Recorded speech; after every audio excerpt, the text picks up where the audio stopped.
Ready sir. तो आज बच्चों सबसे पहले बच्चों को मैं वर्ण ज्ञान देने जा रहा हूँ, क्योंकि वर्ण जो है किसी भी चीज का मूल आधार है। यह केवल मैट्रिक के बच्चों के लिए नहीं, इंटर के बच्चों के लिए नहीं, कंपटीशन लेवल के बच्चों के लिए भी अति महत्वपूर्ण है। क्योंकि कई प्रतियोगिता परीक्षा के लिए जो हिंदी की लोग तैयारी करते हैं तो वर्ण के वास्तविक स्वरूप को नहीं समझते। आपको मालूम होगा कि वर्ण उस मूल ध्वनि को कहते हैं जिसे बोलने में खंडित नहीं हो, लिखने में खंडित हो सकता है। जैसे आ को खंडित हम कर सकते हैं, अ जोड़ अ बराबर आ हो जाता है। क को खंडित कर लेते हैं लिखने में, क हलंत जोड़ अ बराबर क पूरा हो जाता है। तो लिखने में खंडित हो जाए, लेकिन जो बोलने में खंडित नहीं हो, उच्चारण करने में खंडित नहीं हो, उसी को हम वर्ण कहते हैं। इसीलिए क ख से लेकर य ल तक ह तक को भी वर्ण कहते हैं और इ को भी वर्ण कहते हैं। वर्ण से संबंधित कई प्रश्न आते हैं, लगभग 4-5 प्रश्न आपको पूछेंगे और इसमें केवल मैं वर्ण पर ही चर्चा करूंगा। फिर अगले वीडियो में आपको वर्ण के और विस्तृत प्रकारों की बात करूंगा। फिलहाल वर्ण विचार की जहां तक बात है, वर्ण ज्ञान की जहां तक बात है, तो वर्ण किसे कहते हैं ये तो आप समझिए। और बच्चे भी नहीं है, सियाने हैं आप लोग, इसलिए जो है वर्ण विचार का मतलब ही होता है वर्णों पर विचार, वर्ण ज्ञान, अक्षर ज्ञान। तो सबसे पहले वर्ण जो है 2 प्रकार के होते हैं, जैसा कि मैंने यहाँ लिखा भी है, स्वर वर्ण और व्यंजन वर्ण। व्यंजन वर्ण, तो स्वर वर्ण और व्यंजन वर्ण की जहां तक बात की जाए तो ये स्वर वर्ण जो होते हैं मूलतः 2 ही प्रकार के होते हैं। संस्कृत भाषा में लोग 3 प्रकार के बोल देते हैं कि हर्ष स्वर, दीर्घ स्वर और प्लुत स्वर। प्लुत स्वर का वास्तविक प्रयोग जो है वह संगीत शास्त्र में या संस्कृत में कहीं कहीं होता है, जो 3 मात्राओं वाला होता है। तो चलिए अभी मैं उसकी चर्चा नहीं करूंगा, संस्कृत व्याकरण के कभी जो क्लास होगा तो उसमें मैं बताऊंगा। सबसे पहले हर्ष स्वर। हर्ष स्वर को देखिए, हम हर्ष स्वर को हम मूल स्वर भी कहते हैं। मूल स्वर इसलिए कहते हैं क्योंकि यह स्वर जो है पूरी हिंदी भाषा का जो है पिलर, जैसे घर के चारों कोने का 4 पिलर मजबूत रहना चाहिए ना, वैसे ये 4 पिलर है। अ इ उ ऋ, यानी कोई भी अक्षर आप लिखिए, उनमें इन चारों में से एक का होना अनिवार्य है। चाहे क से लेकर य ल तक लिखिए, पूरा अ ही लिखिए, कहीं ना कहीं ये चारों उसमें मिले ही रहते हैं, इसीलिए इसको मूल स्वर लिखा है।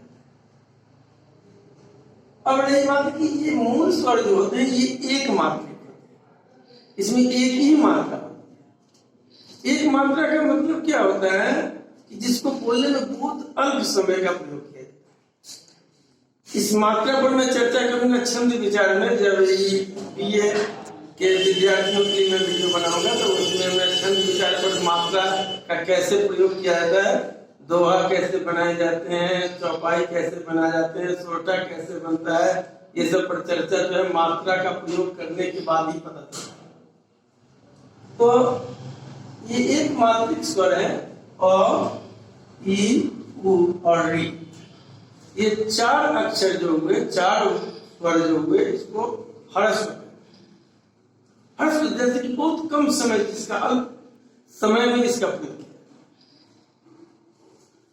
अब देखिए दीर्घ स्वर जो होते हैं, दीर्घ स्वर सीधे सीधे आपने बचपन में पढ़ा होगा। दीर्घ स्वर यानी आ इ उ ए ऐ ओ औ, सबको दीर्घ में ही रखते हैं।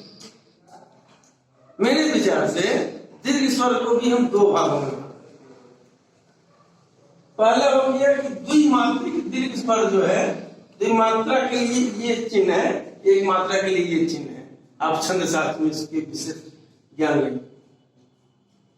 तो हर दीर्घ स्वर को मैं केवल आ इ और दीर्घ उ को ही मानता हूं, क्योंकि ये जो है देखिएगा अ में अ को मिलाने से आ बना है, तो दोनों एक ही जाति है, एक ही चीज है, अ एक है।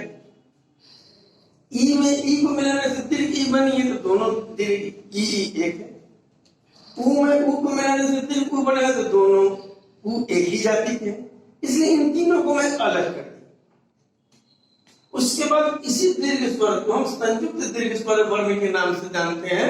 ये भी द्विमात्रिक ही होते हैं, लेकिन इनकी विशेषता क्या है कि ये स्वजाति नहीं होते, अलग अलग जातियों को मिला करके बनाए। जैसे देखिए ए को मैंने और ई को जोड़ करके ये बनाया। जैसे देव में इंद्र जोड़ते हैं तो देवेंद्र बने, तो ये और जो है जिसका उच्चारण स्थान कंठ है, ई जो है जिसका उच्चारण स्थान तालु है, तो दोनों को मिलाने से जो बना है इसको हम क्या कहेंगे, संयुक्त दीर्घ स्वर। दो अलग अलग जातियों के स्वर को मिलाकर के ए बनाया गया। वैसे अ में ए को जब मिलाते हैं तो आय बनता है, अ में उ को मिलाते हैं तो ओ बनता है, अ में ओ को मिलाते हैं तो औ बनता है। तो ये चारों को देखिएगा, इसका स्वभाव देखिएगा, कितना सुंदर स्वभाव है कि दोनों अलग अलग विजातियों, आजकल तो देखते हैं कि विजातियों में भी संधि हो रही है, विजातियों में विवाह भी हो रहा है अलग अलग जातियों का, है ना। तो ये अलग अलग जाति वाले स्वर और ये जो है एक जाति वाले स्वर, ठीक है। इसलिए मैंने सोचा कि नहीं भाई दीर्घ स्वर वर्ण को अलग कर दूं, संयुक्त दीर्घ स्वर वर्ण को अलग। इससे बच्चों को संधि पढ़ने में भी आसानी। व्याकरण बहुत मजेदार विषय है, खाली इसको समझने भर की देर है। और ये जो है आधार स्तंभ है हमारी भाषा का, किसी भी भाषा का आधार स्तंभ व्याकरण ही है।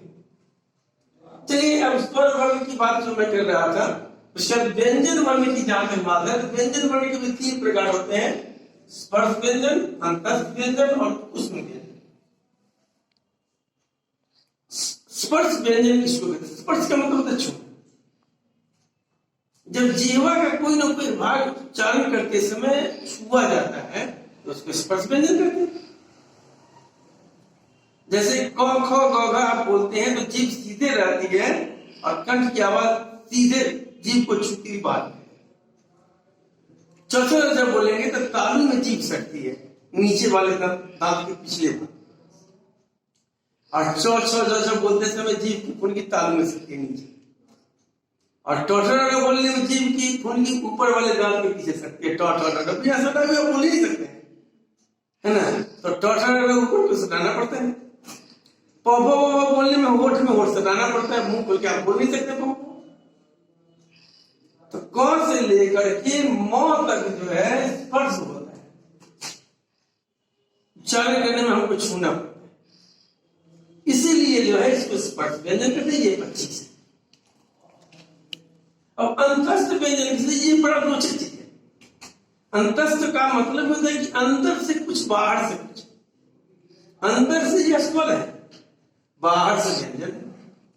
यानी इसलिए मैंने ब्रैकेट में लिख दिया कि स्वर का परिवर्तित रूप, स्वर का परिवर्तित रूप ही अंतस्थ वर्ण। जैसे कि देखिए ई बदल करके य बन गया, ई को जब मैंने बदल दिया तो यह य बन गया। जैसे देखिएगा अति जोड़ अंत अत्यंत हो जाता है, अति में क्या ई जो है य बन जाता है, अत्यंत हुआ। वैसे री का र बन जाता है। लड़ी पहले जमाने में होता था, अब के व्याकरण के विद्वानों ने कहा कि ली का कोई खास प्रयोग हमारे यहाँ हो नहीं रहा है हमारी हिंदी भाषा में, इसलिए जो है ली को छोड़ दिया। लेकिन ली का ल अवशेष आज भी है और ऊ का व बनता है। जैसे कि सू जोड़ आगत स्वागत बन जाते हैं, सू में के ऊ का व बन जाता है। तो यानी ई का य, री का र, ली का ल और ऊ का व बन जाता है, इसलिए ये अंतस्थ है। ये अंतस्थ जो है 4 वर्ण है, य, र, ल और व। इन चारों वर्णों को अंतस्थ। अब उसमें व्यंजन किसे कहते हैं? तो उसमें व्यंजन का मतलब होता है उष्मा, गर्मी। गर्मी की उत्पत्ति कैसे होती है? तो घर्षण से। किसी भी चीज को घसीएगा ना, हाथ को हाथ में घसीए तो हाथ गर्म हो जाता है ठंडा के समय में भी। तो घसने से, घर्षण से जो है ऊष्मा उत्पन्न होती है, इसलिए इसको ऊष्मा बोलते हैं। जब जीभ की फुनगी को निचले दांत के पीछे ले जाकर के सटा करके बोलेंगे तो ये श का उच्चारण होता है, नीचे ले जाके घर्षण हो रहा है। इसको मूर्धा में ले जाकर के, मूर्धा कहते हैं ऊपर वाले दांत के पिछले भाग को, श दोनों को उच्चारण देखिए बड़ा फर्क है, श और स जो है दांत में सटा करके बोला जाता है, इसलिए स सीधा सीधा जाता है। तो श और ह बोलते समय लगता है कि धक्का देके बाहर निकाला जा रहा है ना, तो इसलिए जो है तो इसको उस व्यंजन। तो ये हमारे हिंदी भाषा में मूल हिंदी में मूल वर्णों की संख्या ये 44 ही कही जाती है। अगर आपकी परीक्षा में ऑब्जेक्टिव में आता है कि हिंदी में मूल वर्णों की संख्या कितनी है, तो बहुत सारे बच्चे 51 लिख देते हैं, कभी 52 लिख देते हैं, जिसको जो मर्जी आता है उसमें निशान लगा देते हैं। हिंदी में मूल वर्णों की संख्या आपको 44 ही लिखनी चाहिए। 11 जो ऊपर के स्वर है और 33 जो है नीचे का व्यंजन, तो 11 और 33 को जोड़ करके आपको 44। अब देखिए ये तो हो गया। अब मैं आपको देख ला रहा हूं कि ये अतिरिक्त वर्ण भी कुछ हमारे हिंदी भाषा में होती है। जैसे ये सबसे पहले अयोगवा, ये अंग है। अंग जो है ना स्वभाव से जो है न स्त्रीलिंग है न पुल्लिंग है, न स्वर है न व्यंजन है। अरे भाई सृष्टि में भी 3 चीजों का तत्व है ना भाई, इलेक्ट्रॉन प्रोटॉन न्यूट्रॉन, साइंस में भी कहते हैं ब्रह्मा विष्णु महेश महाकाली महालक्ष्मी महासरस्वती, ये सब कहते हैं ना। ऐसे स्त्री पुरुष और एक बीच के भी हो जाते हैं कभी कभी। तो ये समझिए कि ना स्वर है ना व्यंजन। स्वर क्यों नहीं है भाई, अंग तो आप कहेंगे कि अंग आ का प्रयोग होता है विसर्ग और अनुस्वार के रूप, अनुस्वार और विसर्ग के रूप में। ये तो स्वर जैसा लगता है। कगा की में हम लोग बचपन में पढ़े, कका की कुकू के कोको कंका है, तो स्वर की तरह यूज होता है, प्रयोग होता है। तो स्वर की तरह प्रयोग इसलिए नहीं होता है इसका, स्वर का स्वभाव क्या है। अब देखिए स्वर का स्वभाव है कि व्यंजन के बाद आता है। क हलंत जोड़ अ होता है, अ हलंत जोड़ का नहीं होता है। अ हलंत अ जोड़ तो हलंत नहीं है। यानी अंत में जो है हमेशा जो है स्वर बाद में ही आता है, नहीं आता है स्वर पहले आ गया, अ पहले अंग बाद में अंग। ये स्वभाव नहीं हुआ स्वर वाला। और व्यंजन वाला भी स्वभाव नहीं है, क्योंकि व्यंजन का स्वभाव है कि पहले आता है बाद में स्वर आता है, तो ये बाद में आके, इसलिए न इसको स्वर में रखेंगे न व्यंजन में। वैसे ही अ और ह दोनों के दोनों जैसे अह बोलते हैं तो अ पहले बोला जाता है, ह बाद में बोला जाता है। ये जोड़ मैंने आपको, ये जोड़ को जोड़ नहीं मानिए, ये नहीं समझ लीजिए कि इसको जोड़ा गया, ये कोई संधि का फॉर्मूला नहीं। ये मैंने समझाने के ख्याल से बोला है कि अ में ह को जोड़ देने के बाद वैसे ही संयुक्ताक्षर, ये तो समझ गए होंगे अयोगवा किसे कहते हैं। अब देखिए संयुक्ताक्षर किसे, तो छत्र को संयुक्ताक्षर कहते हैं। तो छत्र में देखिए क में स जोड़ा गया तो क्ष बना, तो में र जोड़ा गया तो त्र बना, ज में य जोड़ा गया तो क्या छत्र।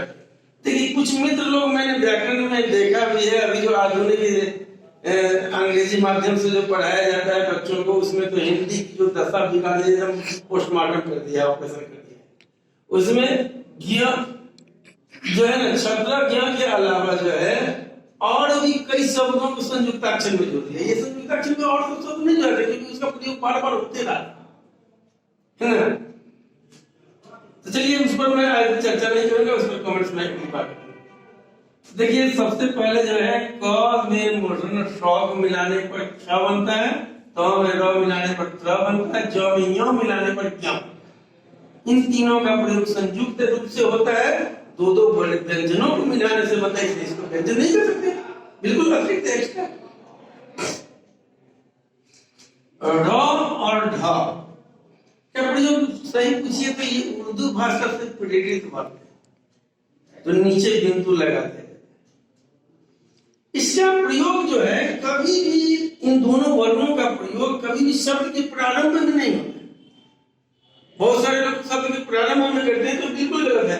अगर आप ढोलक जो है ऐसे लिखते हो तो ये बिल्कुल गलत है, क्योंकि शब्द के प्रारंभ में है ढोलक, आप ऐसे ही लिखेंगे, ठीक है ना। लेकिन बढ़त लिखते हैं आप अगर, तो बढ़त बीच में ही से बिंदु देंगे। डमरू लिखते हैं आप अगर, डमरू अगर आप लिखते हैं तो यहां पर बिंदु देते हैं, तो ये गलत है, यहां पर बिंदु नहीं, तब ये सही। लेकिन सड़क में अगर आप बिंदु नहीं देते हैं तो ये भी गलत हो जाएगा, क्योंकि बीच में ये सड़क में बिंदु देना। तलबिंदु वर्ण की ये विशेषता है कि तलबिंदु वर्ण जो होते हैं वो हमेशा किसी भी शब्द के प्रारंभ में। तो मेरे विचार से अगर हिंदी में कुल वर्णों की संख्या पूछी जाए तो 51 लिखना। देखिए मूल वर्णों की संख्या, कुल वर्णों की संख्या, दोनों पूरा सा अंतर है। अब कभी कभी बच्चे कुल वर्णों की संख्या में 44 टिक लगा देते हैं, और कभी कभी मूल वर्णों की कुल वर्णों की संख्या रहेगी तो 44 टिक लगा दी, और मूल वर्णों की संख्या रहेगी 51 टिक लगा दी। कुल और मूल में अंतर, टोटल ग्रांड। ये आपका वर्ण का प्रारंभिक ज्ञान है, ये वर्ण पूरा नहीं हुआ है।